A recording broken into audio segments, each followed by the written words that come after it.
नमस्कार मित्रों। महान अमेरिकन राइटर मार्क ट्वेन ने कहा था कि भारत मानव जाति का पालना है। यह वह धरती है जहां पर इंसानी भाषा का जन्म हुआ।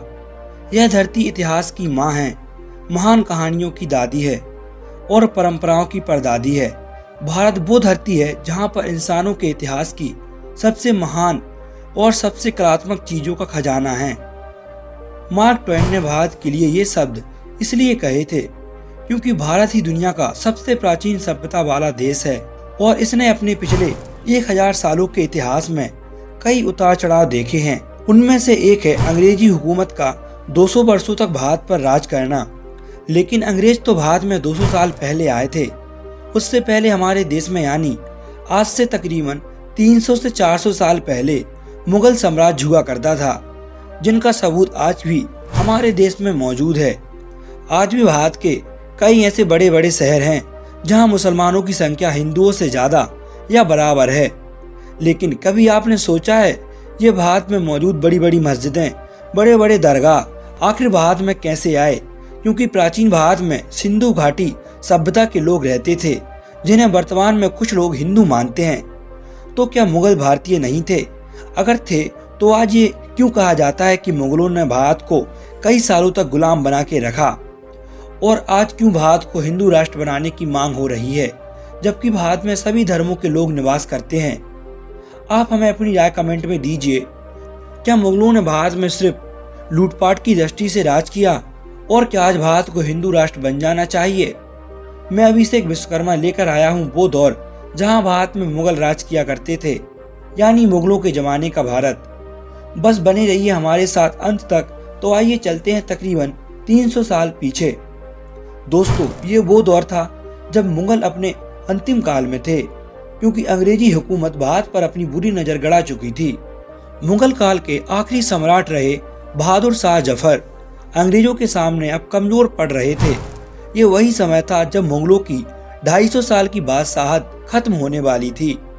सन 1800 तक भारत में ऐसी कोई भी रियासत नहीं बची थी जो अंग्रेजी हुकूमत को चुनौती दे सके। दुश्मन तभी जीतता है जब अपने पैर कोई अपने ही खींचता है।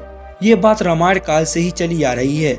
ऐसा ही कुछ हुआ हमारे सोने की चिड़िया कहे जाने वाले भारत जैसे महान देश के साथ। हमारे देश की ही कुछ गद्दार रियासतें अंग्रेजों के साथ मिल जाती हैं और फिर वही अंग्रेज हम पर राज करने लगते हैं।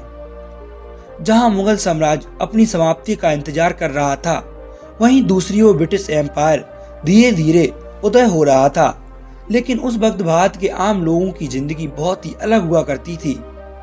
पहले मुगलों की गुलामी, फिर अंग्रेजों की गुलामी।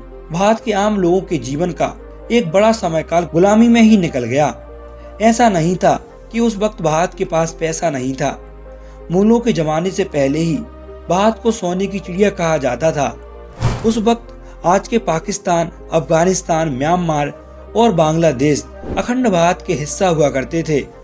वो दौर दुनिया में क्रांति का दौर था, क्योंकि दुनिया टेक्नोलॉजी की ओर अग्रसर हो रही थी। नए नए आविष्कार हो रहे थे। लेकिन दुर्भाग्यवश भारत जैसे संपन्न देश में उस समय तक कोई भी टेक्नोलॉजी नहीं आई थी। सन 1800 तक लोगों के रहने का तरीका बेहद ही साधारण होता था। ना कोई लाइफ स्टाइल, ना कोई महंगे शौक। बस लोग मुगलों और अंग्रेजों की गुलामी ही झेल रहे थे।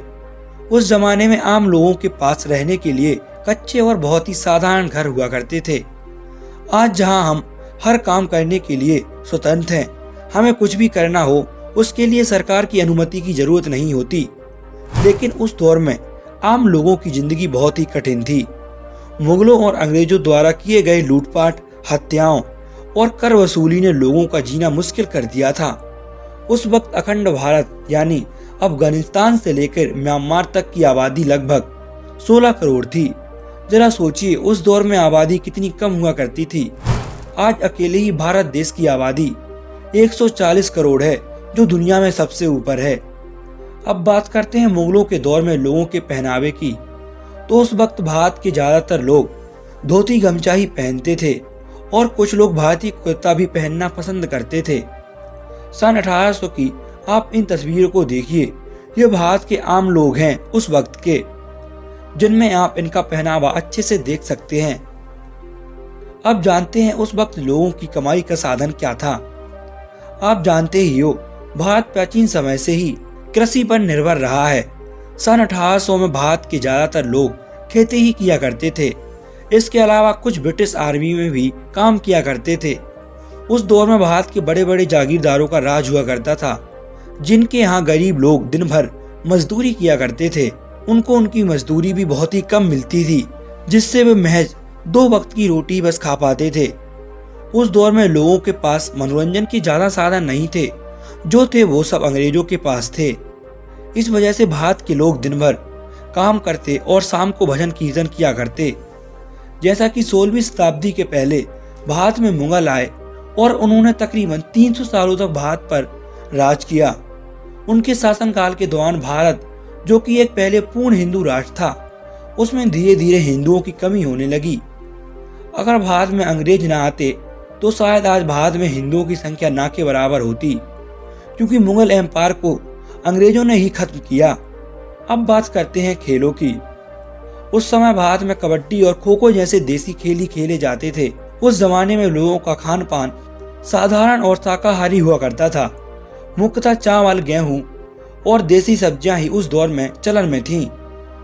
और जो लोग तटीय इलाकों में रहते थे वे मछली भी खाया करते थे। उस वक्त का खान पान बहुत ही साफ सुथरा होता था, जिससे लोग बहुत ही कम बीमार हुआ करते थे। उस वक्त हमारे पास बिजली नहीं थी, इस कारण लोग ज्यादातर लालटेन और दिए जलाया करते थे।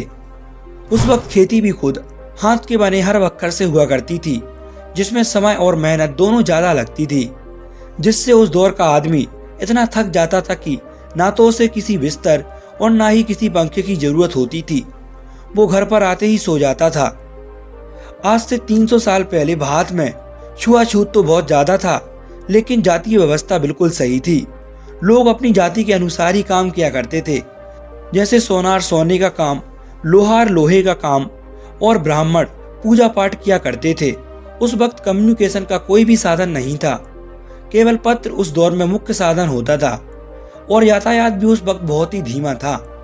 लोग 100-200 किलोमीटर के सफर में कई दिन लगा देते थे, क्योंकि सन 1800 तक भारत में बैलगाड़ी और घोड़ा गाड़ी ही यातायात के प्रमुख साधन हुआ करते थे, या फिर लोग कई मील का सफर पैदल ही तय कर लेते थे, क्योंकि साइकिल जैसा महान आविष्कार भारत में 19वीं सदी के बाद ही आया। आज भारत जैसे कंट्री में प्रदूषण एक प्रमुख समस्या है, लेकिन उस वक्त भारत में प्रदूषण का नामो निशान नहीं था।